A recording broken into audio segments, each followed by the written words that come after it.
1990 में। ये फिलिस्तीन इजराइल जंग आज का जंग नहीं, आज की लड़ाई नहीं है, ये तो उसके कयाम से ही लड़ाई शुरू हो गई थी। 1948 में ऐलान हुआ और हमला शुरू हो गया था, आर पार की लड़ाई हो गई थी, उसको मुल्क मानने को कोई तैयार नहीं था न है। कि दुनिया में जो हुआ है 54 कंट्री 57 कंट्री, ये बड़ा देश और ये बड़ा ऑर्गेनाइजेशन और OIC और वर्ल्ड इस्लामिक संगठन और फला और चिला, ये सुई धागा भी बनाने के लायक अब तक नहीं बन पाया। ये इस दौर का 21वीं सदी का सबसे बड़ा त्रासदी है। जिस पाकिस्तान के नेता ने ये बयान दिया है कि हमने जो परमाणु बनाया वो केवल पाकिस्तान के मुसलमानों के लिए नहीं, मैं कहता हूं तुमने परमाणु बनाया ही गलत। तुम्हें तो वहां वो माहौल बनाना चाहिए जो जापान ने बनाया था। दुनिया में के बाजारों में चले जाएं, आपको मेड इन चाइना मिलेगा, मेड इन जापान मिलेगा, मेड इन कोरिया मिलेगा, मेड इन अमेरिका USA मिलेगा, मेड इन फिलिस्तीन मिलेगा, लेकिन मेड इन पाकिस्तान नहीं मिलेगा। ये मेरा दावा है। लेकिन इन्हीं गद्दारों ने, इन्हीं अरब मुल्क के दूसरे मुस्लिम गद्दारों ने सद्दाम हुसैन की पूरी उस रिपब्लिकन आर्मी को, उस पूरी फौज को तबाह बर्बाद किया, उस मुल्क को तबाह बर्बाद किया। और दुनिया की तारीख में जो कभी नहीं हुआ था वो हुआ। सद्दाम हुसैन यानी जो मुल्क का हाकिम था, उसको गिरफ्तार करके अमेरिका लेकर गया और ये तमाम मुस्लिम ममालिक जश्न मना रहे थे। और कुर्बानी के दिन सद्दाम हुसैन को कुर्बान किया गया। लानत है ऐसे मुस्लिम मुल्कों पर, थूकता हूं मैं ऐसे मुस्लिम मुल्कों पर। मुझे फख्र नहीं है 57 मुल्क होने का, मैं अकेला ही भला था, वो अंधेरा ही भला था कि सही राह पे थे। रोशनी लाई है, मंजिल से हम दूर, हमें कुछ कर ही नहीं रहा, सिर्फ बयानबाजी। अमेरिका आया, उसकी फौज आई, उसकी फौज काम पर लग गई, बम मारना शुरू कर दिया, गोलियां चलने लगी, वो मोर्चा संभाल चुका।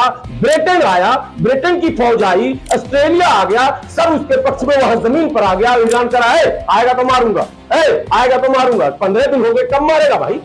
ये नामर्द, ये हिजड़े, ये ईसाइयों और यहूदियों के हाथ के कठपुतली, ये लड़ेंगे इसराइल से।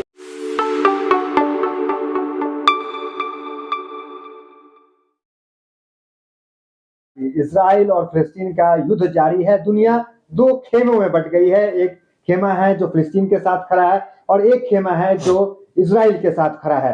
भारत जो है वो फिलिस्तीन के साथ खड़ा है, कई देश है जो फिलिस्तीन के साथ खड़े। उस बीच में जो ईरान जो है वो तो था ही खड़ा, या फिर जो भी अरब कंट्री है वो सब खड़े थे। लेकिन पाकिस्तान की एंट्री हो गई है और वो भी मिसाइल के साथ, परमाणु मिसाइल के साथ। वहां एक नेता है, कोई बड़े घराना से ताल्लुकात है, कोई छोटे मोटे अरू गरू नेता नहीं है, सफदर जिनका नाम है, जो नवाज शरीफ है उनके दामाद है। उनका बयान ये आया है कि यहाँ जो परमाणु मिसाइल है पाकिस्तान के पास, वो सिर्फ पाकिस्तान के मुसलमानों के लिए नहीं है, ये देश भर के जो पूरे विश्व के जो मुसलमान है उसके लिए है। यानी कि फिलिस्तीन के एम्बेसडर को संबोधित करते हुए इतना बड़ा बयान दे दिया। ईरान मदद कर रहा था जो हमास संगठन है उसका, और अब जो है पाकिस्तान मैदान में कूद गया।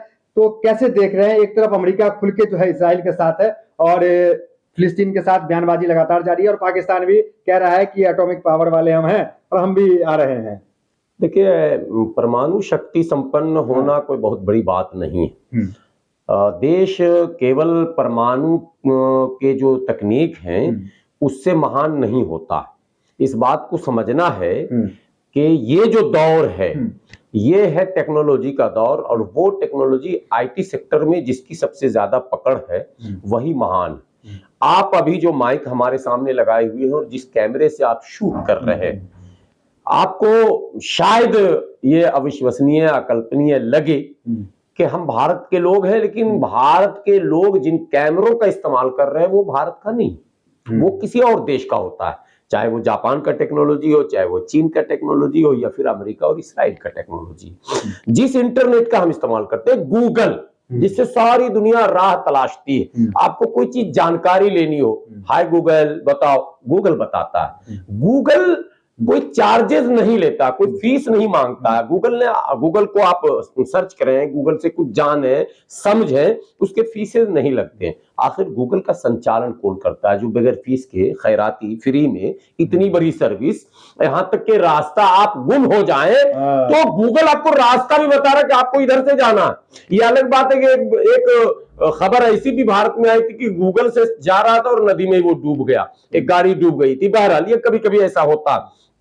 तो सवाल ये पैदा होता है, गूगल का संचालन कौन कर रहा है, उसका मालिक कौन है? जिस यूट्यूब पर हम चीख चिल्ला रहे हैं, उस यूट्यूब का कंट्रोल किसके पास है? जिस फेसबुक को हमने एक दूसरे तक अपनी बात पहुंचाने का एक बड़ा माध्यम माना है, एक बड़ा प्लेटफॉर्म है जहां से पूरी दुनिया सुनती है और कहती है, वो फेसबुक किसके कब्जे में है, उसका संचालन कौन कर रहा है, और दूसरी तमाम चीजें, चाहे वो ट्विटर हो, चाहे वो भी, तो इंटरनेट की दुनिया पर कब्जा किसका है?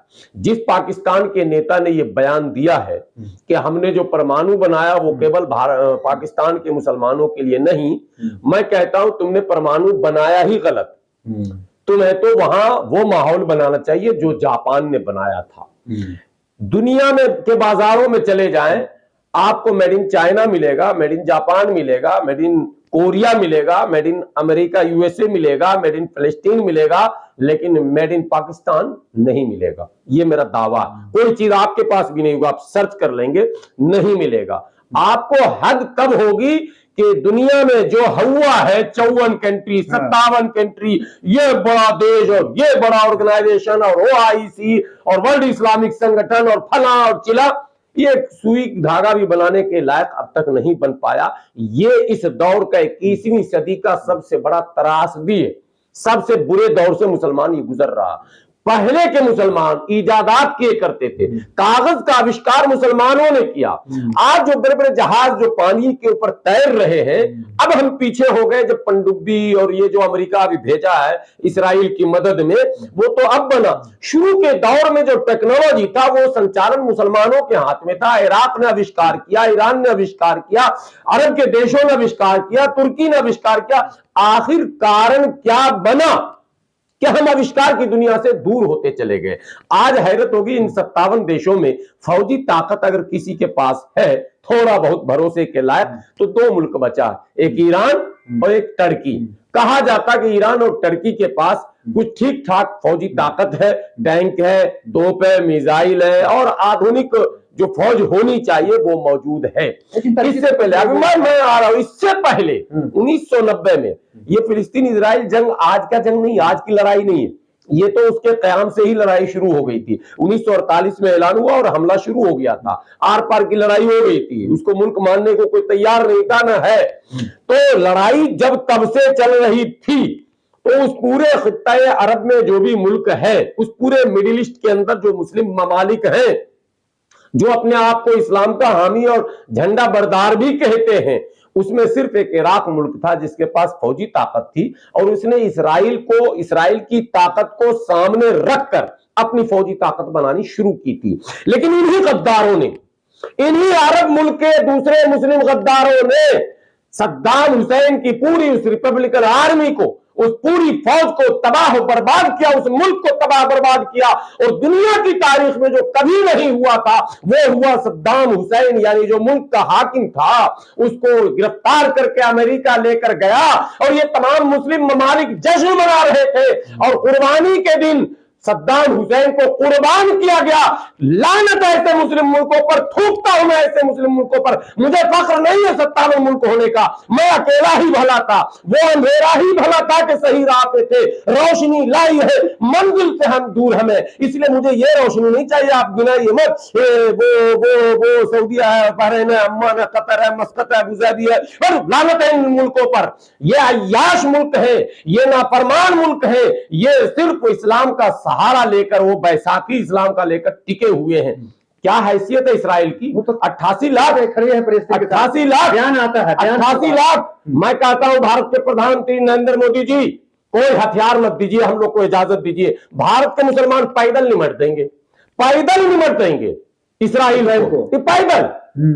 सिर्फ 57 कंट्री नहीं कुछ करेंगे, कुछ कर ही नहीं रहा, सिर्फ बयानबाजी। अमेरिका आया, उसकी फौज आई, उसकी फौज काम पर लग गई, बम मारना शुरू कर दिया, गोलियां चलने लगी, वो मोर्चा संभाल चुका। ब्रिटेन आया, ब्रिटेन की फौज आई, ऑस्ट्रेलिया आ गया, सब उसके पक्ष में वहां जमीन पर आ गया। ऐलान करा है आएगा तो मारूंगा, आएगा तो मारूंगा। 15 दिन हो गए, कब मारेगा भाई? 15 दिन हो गए, बार बार करा। अमेरिका अगर आया तो मारूंगा, अमेरिका आ गया। ब्रिटेन आया तो मारूंगा, ब्रिटेन आ गया। इसराइल आ गया तो मारूंगा। ये तो ईरान की हालत है। वो तो कह रहे जमीनी कार्रवाई करोगे, कब करो? अब कह रहे जमीनी कार्रवाई भी हो रही है। जमीनी कार्रवाई भी हो रही है, दुनिया की खबरें आपको नहीं मिल पाती है और भारतीय गोदी मीडिया को तो मिलती ही नहीं है। अल जजीरा वगैरह को आप देखेंगे, जमीनी कार्रवाई भी हो रही है। रफा बॉर्डर कब खुलेगा, कितना खुलेगा, ये तय इसराइल करता है। जबकि इसराइल की 5 गुनी आबादी इजिप्ट में है, मिस्र में है, तो मिस्र के जो राष्ट्रपति हैं अस्सीसी, वो क्या कर रहे हैं। आपको मिस्र की बात पे एक बार और बता दूं, व्यूवर को ये पता चलना चाहिए, उसी मिस्र में एक इख्वानुल मुस्लिमीन करके एक तंजीम थी, उसको भी दुनिया आतंकवादी संगठन कहा करती थी। लड़ते लड़ते वो चुनाव के मैदान में आया और वो चुनाव जीता और चुनाव में मोहम्मद मुर्सी को राष्ट्रपति बनाया। लेकिन उस मोहम्मद मुर्सी को राष्ट्रपति के पद पर बहुत दिनों तक रहने नहीं दिया गया और यही यहूदियों और ईसाइयों की मिली भगत साजिश से वो जो अस्सीसी है, वो यहूदी की औलाद, वो क्या लड़ेगा नामर्द हिजरा, जो क्या कहते हैं मिस्र का राष्ट्रपति है अभी, जो मिस्र का फौजी कमांडर भी रह चुका है। जैसे यहां जनरल परवेज मुशर्रफ था बगल में पाकिस्तान में, वैसे ही वो मिस्र का जनरल था जिसने मोहम्मद मुर्सी को अपदस्थ करके और मुकदमा चला के और उसको मौत की सजा दिलवा दिया। ये नामर्द, ये हिजड़े, ये ईसाइयों और यहूदियों के हाथ के कठपुतली, ये लड़ेंगे इसराइल से। इसराइल की वो ताकत है कि ये जो सोचते हैं उसकी खबर भी इसराइल को होती है। 57 देश की क्षमता को आप ललकार रहे हैं। ललकार नहीं है ही नहीं, ये नामर्दों की फौज है भाई, 57 देश, बिल्कुल हिजड़ों की फौज है। ये लड़ती तो अब तक 15 घंटे का काम है, 15 दिन कैसे हो गया। 15 घंटे का ये काम है इसराइल को पांव के नीचे लाना, बैकफुट पर नहीं, पांव के नीचे नाक रगड़वा देना, ये 15 घंटे का काम है। लेकिन ये लोग करेंगे, हर को अपना एक लग रहा, हमारा क्या होगा, हमारी ये हुकूमत का क्या होगा, हमारी बादशाहत का क्या होगा, हमारी सल्तनत का क्या होगा, और फिर अमेरिका से दोस्ती का क्या होगा, और फिर इंग्लैंड से दोस्ती का क्या होगा, और मेरे बच्चे जो ऑक्सफोर्ड में पढ़ रहे हैं उसका क्या होगा। तो ये सोच अगर आप सोचेंगे तो फिर इस्लाम का और फिलिस्तीन का क्या होगा, फिर बैतुल मुकद्दस का क्या होगा। ये कोई सोच ही नहीं रहा कि बैतुल मुकद्दस का क्या होगा। कोई बम अगर बैतुल मुकद्दस पर गिर गया गलती से, और अगर नाउज़ बिल्लाह सुम्मा नाउज़ बिल्लाह मस्जिद अक्सा को नुकसान पहुंच गया तो क्या होगा। लानत है या नहीं ऐसे मुसलमानों पर, यह सवाल पैदा होगा।